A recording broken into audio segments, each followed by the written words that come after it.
Chapter 6. Fleeing the Fire. Dawn woke her. Dawn and a noise in the sky. Adara yawned and blinked, and heard again.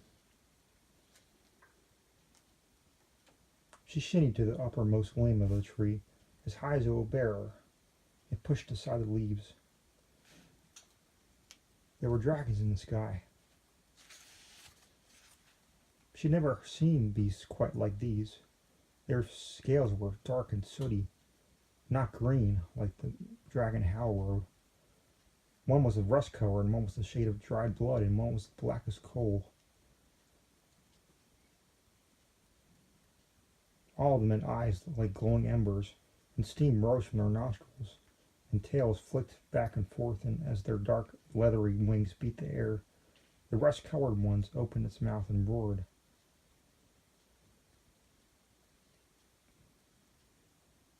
And the forest shook to its challenge.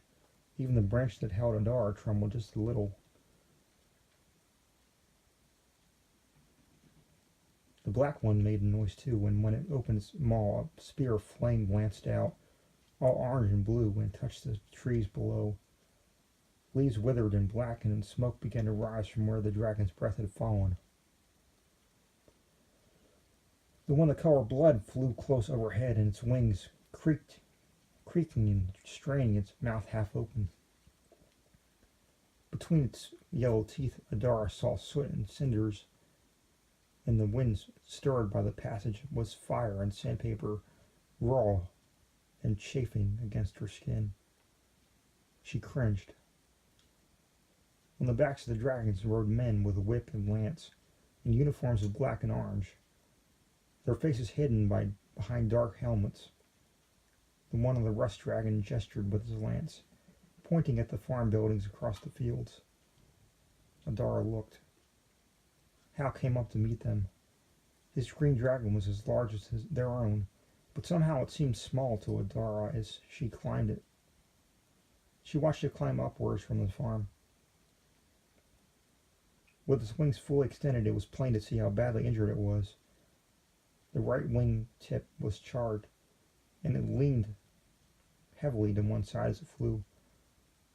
On its back, Hal looked like one of the toy soldiers he had brought with them as a present years before.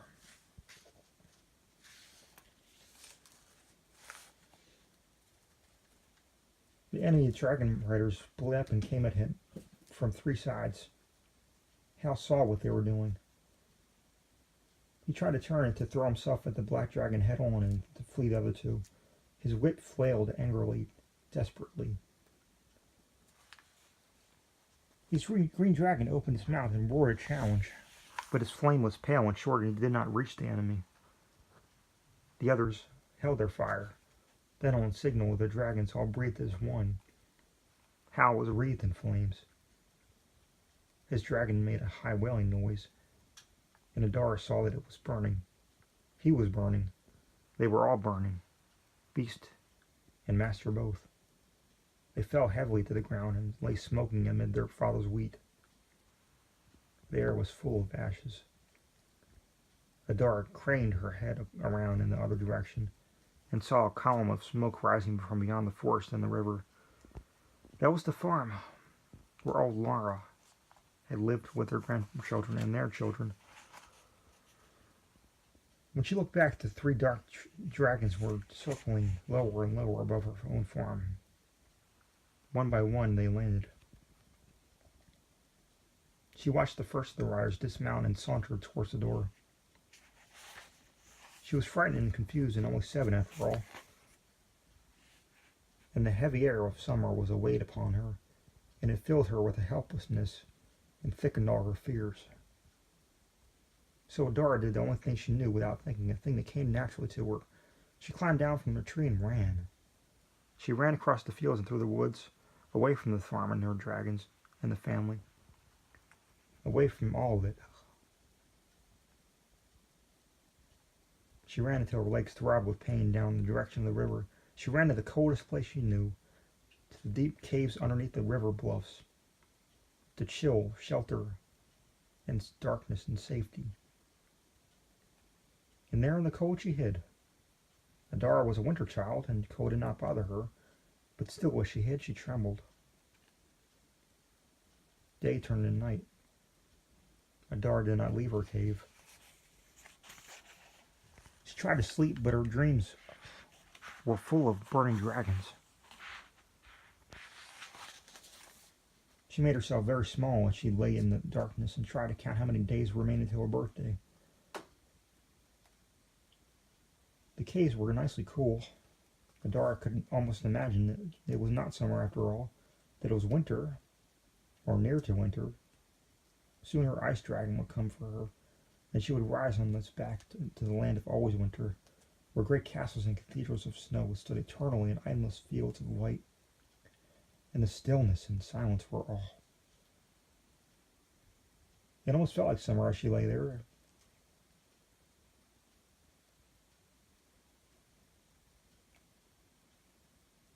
It almost felt like winter as she lay there.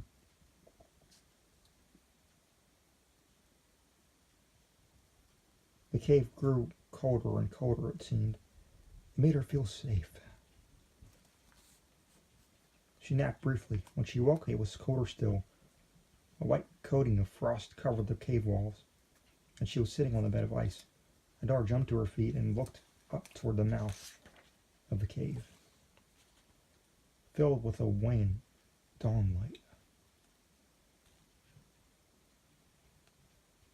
A cold wind caressed her, but it was coming from outside, from the world of summer, not from the depths of the cave at all. She gave a small shout of joy and climbed and scrambled up the ice-covered rocks. Outside, the ice dragon was waiting for her. It had breathed upon the water, and now the river was frozen, or at least part of it was, although one could see that the ice was fast melting as the summer sun rose.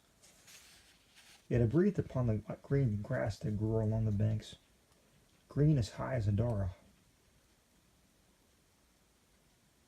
And now the tall blades were white and brittle, and when the ice dragon moved its wings, the ice cracked in half and tumbled and sheared, as clean as if it were cut down with a scythe. The ice dragon's icy eyes met Adara's, and she ran to it up its wing and threw her arms about it. She knew she had to hurry. The ice dragon looked smaller than she had ever seen it, and she understood what the heat of summer was doing to it. "Hurry, dragon," she whispered. "Take me away. Take me to the land of always winter. We'll never come back here. Never. I'll build you the best castle of all, and take care of you, and ride you every day. Just take me away, dragon. Take me home with you." The ice dragon heard and understood. Its wide, translucent wings unfolded and beat the air, and bitter Arctic winds howled through the fields of summer. They rose, away from the cave, away from the river, above the forest, up and up. The ice dragon swung around to the north. Adara caught a glimpse of her father's farm, but it was very small and growing smaller. They turned their back to it and soared.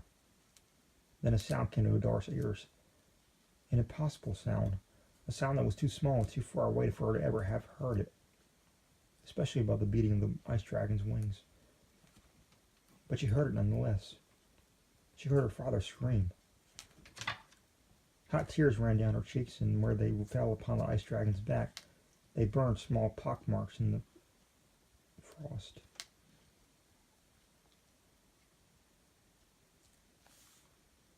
Suddenly the cold beneath her hands was biting, and when she pulled one hand away, Adara saw the mark that made it upon her dragon's neck.